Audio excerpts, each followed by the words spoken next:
안녕하세요. 경호쌤입니다. 오늘은 중복순열을 할 차례인데 저번 시간에 원순열 했었죠. 그거 복습은 따로 안 할 테니까 원순열 꼭 복습을 꼭 알아서 좀 하기 바랍니다. 중복순열을 오늘 하기 전에 그 리로스쿨에 쌤이 올렸던 과제에 대해서 조금 질문하는 학생들이 몇몇 있어서 그거에 대해서 조금 간단하게 설명을 좀 더 하고 넘어가려고 합니다. 우선 이로스쿨에 과제들이 각 과목별로 많이 올라가죠. 그래서 선생님 같은 경우는 과제를 좀 줄여주고 싶어서 EBS 강의 노트를 작성을 하라고 했던 거를 1, 2주차에서 끝내고 그것은 어, 과제를 대신에 선생님 수업을 듣고 그 수업에서 나오는 숙제들에 대해서 풀어오라고 했었죠. 그러니까 그래 다시 얘기해서 이 수업에 대해서 강의 노트를 따로 막 작성할 필요는 없습니다. 본인이 강의 노트를 작성을 하더라도 양식은 따로 존재하지 않고 그냥 본인이 알아서 정리하는 것을 그거를 그냥 들었다는 표시로 우리 계약했을 때 선생님 수업 시간에 제출을 하면 되겠습니다. 그래서 여러분들이 계약을 하고 제출을 하는 것은 1, 2주차에 들었던 EBS 강의 노트 그것은 이미 나갔었기 때문에 당연히 했을 것이고 그 이후에 이제 과제가 나가는 거는 선생님 수업에서 나오는 그 문제들만 몇몇 풀어가지고 그것만 가지고 오면 됩니다. 하루에 한두 문제 정도밖에 안 나가기 때문에 한 강의당 한 문제 정도밖에 안 낼 거기 때문에 이게 더 과제가 좀 줄여준 거라고 생각은 하는데 여러분들이 느낄 때는 어떨지는 모르겠어요. 그러니까 아무튼 그냥 수업이라고 생각하고 너무 부담 갖지 말고 그냥 들으면 좋겠습니다. 자, 중복순열 한번 해볼게요. 우리가 우선은 저번 시간 했었던 짜장면 가지고 한번 해볼게요. 자, 우리가 OP3. 자, OP3이 뭘 의미하는 거였죠? 자, 그쵸? 우리가 저번에 쌤이 음식 가지고 한번 예를 들었었는데 그거 그대로 가지고 한번 해볼게요. 자, 짜장면과 그 다음에 짬뽕, 그 다음에 탕수육, 그 다음에 깐풍기, 그 다음에 깐쇼 새우였죠? 깐쇼 새우 이렇게 해서 총 5가지의 메뉴가 있습니다. 자, OP3이 의미하는 것은 이 5가지의 메뉴 중에서 내가 오늘과 그리고 내일, 그 다음에 모레 이렇게 총 3일 동안 먹을 음식을 결정하는 방법을 물어보는 거예요. OP3이라는 것은 단 여기서 중요한 것은 내가 만약에 오늘 짜장면을 먹었다면 내일과 모레는 먹지 않는다라는 규칙을 가지고 먹는 거죠. 자, 그래서 오늘 먹을 것을 결정하는 방법은 바로 5가지. 그 다음에 아까 그 규칙 때문에 내가 오늘 짜장면을 먹었으면 내일은 짜장면을 빼고 먹어야 되겠죠. 그래서 내일 먹을 것은 선택권이 4가지. 그 다음에 모레 먹을 것은 3가지. 그렇죠. 이렇게 해서 OP3이라는 것은 60가지 이렇게 60가지가 된다라는 것을 알 수가 있죠. 자, 이런 식으로 계산을 하는 게 OP3, 즉 순열이었어요. 자, 그럼 이번에는 그 규칙을 좀 다른 규칙을 좀 줘볼게요. 선생님은 원래 중복된 것을 먹고 싶지 않아서 이렇게 이런 규칙을 줬었는데 오늘 짜장면을 먹었는데 내일도 또 먹고 싶을 수도 있잖아요. 그래서 그 규칙을 해제를 해보려고 합니다. 오늘 먹었던 것을 내일도 먹을 수 있게 이렇게 메뉴에 대한 제한이 없도록 이렇게 한번 규칙을 좀 줘보려고 하는데 그렇게 되면은 어떤 게 바뀔까요? 자, 오늘 먹을 거를 결정하는 것은 당연히 5가지가 되겠죠. 내가 짜장면, 짬뽕, 탕수육, 깐쇼새우, 깐풍기 이렇게 5가지를 먹을 수 있으니까 고민할 수 있는 선택권은 총 5가지가 됩니다. 자, 그런데 내일 먹을 것은 결정하는 것은 자, 4가지가 아니라 뭐가 될까요? 그렇죠. 4가지가 아니라 바로 5가지가 된다는 얘기입니다. 오늘 먹은 게 내일에 영향을 주지가 않아요. 내가 만약에 오늘 짜장면을 먹었다 그래서 내일 먹을 수 있는 선택권도 5가지가 된다는 얘기입니다. 자, 오늘 선택권도 5가지, 내일의 선택권도 5가지, 자, 모레의 선택권도 당연히 5가지가 되겠죠. 자, 이렇게 해서 선생님이 제한을 주지 않는다. 오늘 먹은 거 내일 먹어도 된다. 라는 제한을 풀어줬기 때문에 이렇게 경우의 수가 조금 더 늘어나게 되고 이 답은 5의 세제곱이니까 125가지로 이렇게 늘어나게 되죠. 자, 이게 바로 오늘 우리가 배울 중복순열입니다. 사실 거의 다 배웠다고 해도 과언이 아닌데요. 이렇게 중복순열에 대해서 조금만 더 한번 알아보도록 하겠습니다. 자, 순열이라고 하는 것은 일반적으로 순서대로 나열한다라는 뜻이라고 했었죠. 여기서 이 중복이라는 말이 추가가 됨으로써 중복을 허용한다라는 뜻입니다. 자, 중복을 허용하는 순열이다라고 생각을 하면은 용어가 이해하기가 훨씬 쉬워요. 자, 무슨 말이냐? 자, 순열에 일반적으로 순열이라는 것은 1, 2, 3, 4, 5 중에서 3개의 숫자를 골라서 나열하는 방법이라고 했기 때문에 당연히 그냥 일반적인 순열에서는 중복이 허용되지 않아요. 자, 여기서 3과 5와 2를 골라서 여기에 3 쓰고 5 쓰고 2를 써주는 게 되지만 여기서 우리가 333이라는 것은 지금은 허용이 안 되는 상황인 거죠. 그런데 여기서 이 5개의 숫자 중에서 세 자리의 숫자를 만들어라. 3개의 숫자를 골라서 세 자리 수를 만들어라 라고 했을 때 단 중복도 허용한다 라는 얘기가 있었다면 그러면은 여기에 3을 쓰고 다음에 3을 쓰고 다음에 3을 쓰는 것도 가능하다는 거죠. 자, 그래서 중복순열의 장점은 뭐냐면은 선택권이 줄어들지가 않습니다. 그래서 계속 5가지의 선택권을 가지고 있는 거예요. 아까 우리가 짜장면 가지고 했던 얘기처럼 마찬가지죠. 자, 이렇게 해서 중복순열은 선택권이 줄어들지 않는 관계로 이렇게 제곱의 형태를 띠게 돼요. 자, 무슨 말인지 알겠죠? 자, 우리가 5개 중에서 3개를 골라서 나열을 하시오라는 게 OP3이었다면 이번에는 중복을 허용해서 5개 중에서 3개를 골라서 나열하시오라는 것을 표현하는 용어가 있어야 되겠죠? 자, 그것을 우리는 이렇게 쓰죠. 자, 이렇게 씁니다. 자, 이 용어, 이 문자는 그리스어로 우리가 파이라고 하죠. 예, 파이, 우리가 흔히 알고 있는 이렇게 생긴 원주율을 뜻하는 이 파이의 대문자가 되겠습니다. 그래서 이것을 보면은 5개 중에서 3개를 나열을 하는 건데 대신 중복을 허용하는구나. 결국에는 얘가 의미하는 것은 5의 세제곱이 되는 거죠. 자, 위에 OP3이 의미하는 것은 계속 줄어들기 때문에 나의 선택권이 줄어들기 때문에 5, 4, 3이 되는 반면에 5파이 3, 자, 우리가 5파이 3이라고 읽고 이것은 5개의 선택권을 가지고 3번을 연속으로 선택권에 제한이 없이 계속 고를 수 있기 때문에 이렇게 무조건 제곱의 형태가 나오게 됩니다. 무슨 말인지 알겠죠? 자, 그래서 정리하자면 우리가 n파이 r이라는 것은 n개 중에서 서로 다른 n개에서 r개를 택하는 중복순열의 수를 물어보는 거고 그것은 n의 r제곱으로 계산을 하면 된다 라는 겁니다. 자, 요거 꼭 명심하고 어렵지 않죠? 왜냐면 무조건 제곱만 하면 되기 때문에 어려운 게 아니죠. 자, 우리 간단한 문제를 한번 풀어볼게요. 자, 교과서에 나오는 문제를 가지고 그대로 수업을 하는 겁니다. 자, 6파이 2라는 것은 몇일까요? 자, 6파이 2라는 것은 그냥 6의 제곱인 거죠. 이렇게 그냥 계산을 하면 됩니다. 그래서 36 이렇게 쓰면 되고 자, 하나 더. 자, 3파이 5 한번 해볼게요. 3파이 5는 뭐죠? 그렇죠? 우리가 그냥 외워서 계산을 한 것처럼 3의 5제곱 이렇게 써주면 되는 겁니다. 그렇죠? 계산해주면은 뭐 243 이렇게 답이 나올 수 있겠네요. 자, 여기서 우리가 한 가지만 좀 짚고 넘어가 볼게요. 뭐 엄청 중요한 건 아니지만 여기서 우리가 이 3파이 5에 대해서 약간의 궁금증이 드는 게 뭐냐면은 우리가 3P5라는 것은 본 적이 없다는 사실입니다. 자, 3P5가 우리가 이 P라는 순열이 의미하는 것은 뭐냐면은 나에게 주어진 게 5가지가 있어. OP3이 의미하는 거요. 자, OP3이 의미하는 것은 나에게 주어진 5가지 가지고 여기서 3개를 골라. 자, 3개를 골라야 되는 거죠. 5개 중에서 3개 고르는 거는 당연히 가능하죠.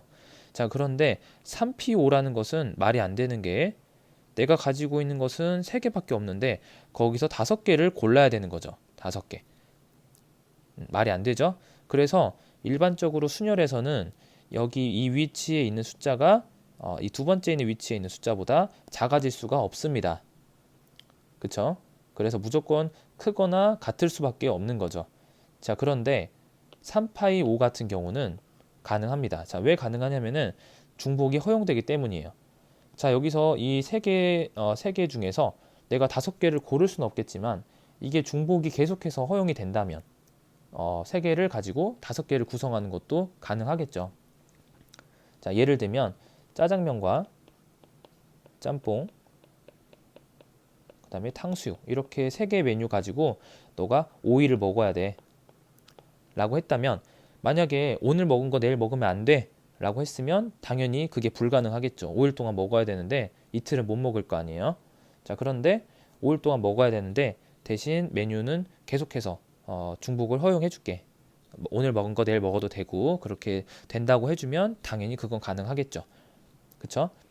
첫째 날에 나의 선택권은 3가지, 둘째 날도 3가지, 이렇게 해서 계속 3가지씩 선택권이 있기 때문에 3의 5제곱이 될 수 있다는 얘기입니다.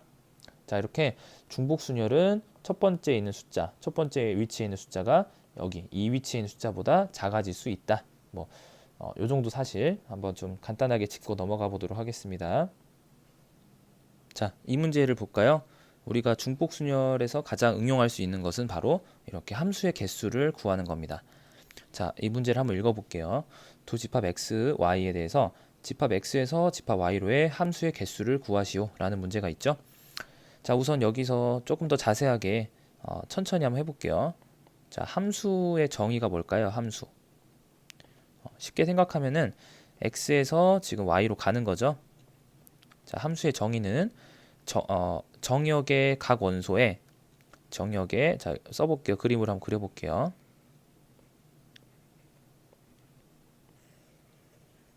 자, 이렇게 x는 1, 2, 3이고 y는 1, 2, 3, 4, 5 이렇게 쓸 수 있죠. 자, 함수의 정의라는 것은 x의 각 원소마다 y의 각 원소가 하나씩 연결되는 것을 말하는 거예요. 이렇게. 그러니까 y 원소가 x의 원소 하나에 y 원소가 2개가 되면은 함수가 아니라는 거죠. 자, 그리고 각 원소마다 y 원소가 지정되어 있어야 된다는 것은 1은 1로 가고 2는 2로 가고 3에서는 화살표가 출발하지 않는다. 3에는 대응되는 y 값이 없죠. 대응되는 y의 원소가 없습니다. 자, 이것도 역시 함수가 아니죠. 그래서 여러분들이 함수라는 것을 그림으로 상상한다면 무조건 이 1, 2, 3에서 무조건 화살표가 나가야 된다라는 것만, 딱 하나만 나가야 된다 라고만 생각을 하면 일단은 간단하게 이해가 될 것 같습니다. 자, 그럼 함수의 개수를 한번 구해볼게요. 여기서 1이 1로 가고 2가 1로 가는 것은 사실 함수에는 별로 지장이 없습니다. 이게 함수가 안 되는 건 아니에요. 왜냐하면 x의 1과 정역의 각 원소에 y가 하나씩 대응되기만 하면 되는 거니까 이것도 역시 함수가 될 수 있습니다. 그 말이 무엇이냐? 지금 우리가 방금 중복순열을 배웠을 때처럼 선택권에 제한이 없다라는 얘기죠. 자, 1이 만약에 1에서 1로 출발했을 때 2가 제한이 걸리는 것이 아니라 2도 역시나 선택권은 1, 2, 3, 4, 5 중에서 갈 수 있다라는 얘기가 되겠죠. 따라서 함수의 개수라는 것은 아까 우리가 했듯이 1에게 선택권을 5가지 주고 너가 가고 싶은 곳으로 가라고 하면서 선택권을 5가지 주고 2에게도 마찬가지로 선택권을 5가지 준다는 거예요. 3에게도 마찬가지죠. 그래서 1이 가질 수 있는 선택권은 5가지, 2가 가질 수 있는 것도 5가지, 3이 가질 수 있는 선택권도 5가지가 되기 때문에 얘네들이 갈 수 있는 화살표의 총 개수는 지금 이런 경우는 총 5의 세제곱, 즉 125가지가 되겠죠. 자, 이런 식으로 해서 함수의 개수를 구할 수 있습니다. 자, 교과서에 있는 문제 하나 더 풀어볼게요. 자, 5개 숫자 1, 2, 3, 4, 5 중에서 4개의 숫자를 택해서 4자리 자연수를 만든다 라고 했어요. 자, 우리는 이렇게 4개를 써주고 시작을 할게요. 자, 1, 2, 3, 4, 5 중에서 4자리의 숫자를 만들 거예요. 자, 그런데 여기서 단 각 자리의 숫자는 서로 같아도 된다 라는 것이 바로 중복순열을 의미하는 것이죠. 자, 각 자릿수별로 중복을 허용해 주겠다 라는 뜻이 됩니다. 중복순열이라고 생각하면 되겠죠. 자, 우리 우선 가장 먼저 1번, 2번을 풀기 전에 1, 2, 3, 4, 5 가지고 만들 수 있는 4자리 자연수의 총 개수를 한번 생각해 볼게요. 이거는 너무 쉽죠. 자, 총 개수는 이 천의 자리, 여기 이쪽 자리에 올 수 있는 숫자는 당연히 5가지가 돼요. 역시나 100의 자리에 올 수 있는 숫자도 역시 5가지가 되죠. 왜냐하면 각 자리의 숫자는 서로 같아도 되기 때문이죠. 역시나 마찬가지로 여기도 5가지이기 때문에 만들 수 있는 모든 숫자의 개수는 바로 5의 4제곱. 이렇게 요 정도의 개수가 생긴다라는 얘기죠. 자, 그럼 이번에는 문제를 한번 풀어볼게요. 자, 1번 문제. 이번에는 3000보다 큰 자연수의 개수를 구해야 돼요. 자, 3000보다 크려면은 당연히 1000의 자리 숫자에 뭔가 어떤 일이 있어야 되겠죠. 자, 1과 2는 만약에 1과 2가 들어간다면 어떻게 될까요? 자, 만약 1이 들어갔다고 한다면 여기에 어떤 숫자가 들어가더라도 절대 3000보다 커지지 않겠죠. 그렇기 때문에 이 1000의 자리에는 1과 2는 들어가면 안 됩니다. 자, 반대로 1과 2가 아니라 1과 2가 아닌 3, 4, 5가 만약에 이 1000의 자리에 들어간다. 만약에 그렇게 된다면 어떻게 될까요? 3 또는 4 또는 5가 1000의 자리에 들어간다. 그러면 이 숫자는 무조건 3000보다 클 수밖에 없겠죠. 자, 그래서 이 1번 조건에 해당하는 것은 해결을 하려면 우리는 여기에 이 1000의 자리에 들어갈 수 있는 숫자의 가지수는 총 3가지가 된다라는 얘기입니다. 3 또는 4 또는 3 또는 4 또는 5 이렇게 해서 총 3가지의 숫자가 가능하겠죠. 자, 여기서 하나를 썼다 그래도 어차피 각자의 숫자는 서로 같아도 된다. 즉 중복을 허용해 주기 때문에 그 다음 자리 숫자의 숫자를 고를 때는 전혀 제약이 없습니다. 자, 그래서 여기에 첫째 자리에 3, 4, 5가 들어갔을 때는 이 나머지 자리에 어떤 숫자가 들어가도 상관이 없기 때문에 여기에 들어갈 수 있는 숫자는 총 5가지, 여기도 5가지, 그리고 여기도 5가지가 되겠죠. 그래서 1번 문제의 답은 바로 3 곱하기 5의 세제곱 이렇게 해서 해결을 하면 됩니다. 자, 그래서 1번 문제의 답은 3 곱하기 5의 세제곱이죠. 계산은 여러분들이 직접 해보세요. 자, 2번 한번 보겠습니다. 큰 수부터 차례로 나열할 때 2543은 몇 번째로 나열된 수인지 구하시오. 자, 우선 큰 수부터 차례로 나열을 해볼게요. 1, 2, 3, 4, 5 가지고 만들 수 있는 가장 큰 숫자는 몇이죠? 그렇죠. 가장 큰 숫자는 바로 5555가 됩니다. 그 다음에 5554. 자, 이런 식으로 쭉 줄어들게 되다 보면은 언젠가는 1000의 자리가 4로 바뀌겠죠. 그 다음에 가장 큰 숫자는 이런 식으로 되겠죠. 자, 또 계속 줄어들다 보면은 1000의 자리가 3으로 바뀔 거예요. 역시 1000의 자리가 3인 것도 쭉 줄어들다 보면은 언젠가는 2로 바뀌게 되겠죠. 자, 그래서 2로 시작하는 가장 큰 숫자 2555부터 시작해서 2543이 과연 몇 번째가 될 건지 한번 계산을 해보도록 하겠습니다. 자, 여기서의 포인트는 뭐냐면은 지금 이렇게 했을 때 자, 첫 자리가 1000의 자리가 5고 그 다음에 나머지 숫자, 자, 나머지 자리로 만들 수 있는 이 개수, 자, 즉 다시 얘기해서 1000의 자리가 5인 숫자의 개수는 한번 구해볼게요. 자, 1000의 자리가 5이려면 5는 그대로 써주고 이 세 자리에 우리가 숫자를 배열을 해주면 되죠. 각 자리에 들어갈 수 있는 숫자들은 총 5개, 그렇기 때문에 개수는 5의 세제곱개가 됩니다. 자, 마찬가지로 1000의 자리가 4이고 나머지 이 세 자리에 우리가 자유롭게 숫자들을 만들어 넣을 수 있기 때문에 역시나 이 개수는 5가지, 즉 5의 세제곱이 되겠죠. 자, 1000의 자리가 3일 때도 마찬가지죠. 역시나 이것도 5의 세제곱입니다. 자, 이게 가장 포인트고, 그래서 이제 우리는 요것만, 자, 43보다 큰 숫자의 개수만 잘 세주면 이것과 이것을 더해주기만 하면 우리는 이 문제를 풀 수가 있겠죠. 자, 여기서는 자, 2500, 즉 이 5는 고정되어 있기 때문에 자, 이 44부터 바로 이 위에 있는 숫자 44부터 55까지의 개수가 몇 개인지만 세주면 돼요. 자, 이거 세는 거는 그냥 한번 직접 해볼게요. 자, 55, 그 다음에 54, 쭉 해서 51까지 되겠죠. 자, 그 다음에 50이 아니고, 자, 50이 아니죠. 왜냐면 0은 사용을 하면 안 됩니다. 자, 그래서 그 다음 큰 숫자는 바로 여기가 4로 시작하고 그 다음에 5가 되겠죠. 그 다음에 큰 숫자가 바로 44. 자, 이렇게 해서 개수는 뭐 많지는 않았네요. 지금 요게 지금 5개, 그 다음에 요게 지금 1개, 이렇게 해서 2개죠, 2개. 자, 요게 지금 2개 해가지고 총 7개가 되겠네요. 7개. 자, 즉 2로 시작했을 때 43보다 큰 숫자의 개수, 바로 요만큼의 개수가 바로 7개라는 겁니다. 자, 그럼 이제 마지막으로 종합해서 이 숫자들을 전부 다 더해주면 되겠죠. 자, 2543보다 자, 큰 수의 개수. 큰 수는 몇 개냐? 자, 5의 세제곱 곱하기 3개. 5의 세제곱 곱하기 3. 이니까 얘는 더하기 7. 자, 얘는 375죠. 375 더하기 7이니까 382가 나오네요. 그쵸? 자, 그래서 2543보다 큰 수의 개수가 382개다. 즉 다시 얘기해서 2543은 몇 번째로 나열된 수냐? 바로 383번째로 나열된 숫자다. 이렇게 대답을 해주면 되겠습니다. 자, 조금 복잡할 수 있었겠지만 다시 한번 본인이 연습을 해보고 해결을 해보면 될 것 같습니다.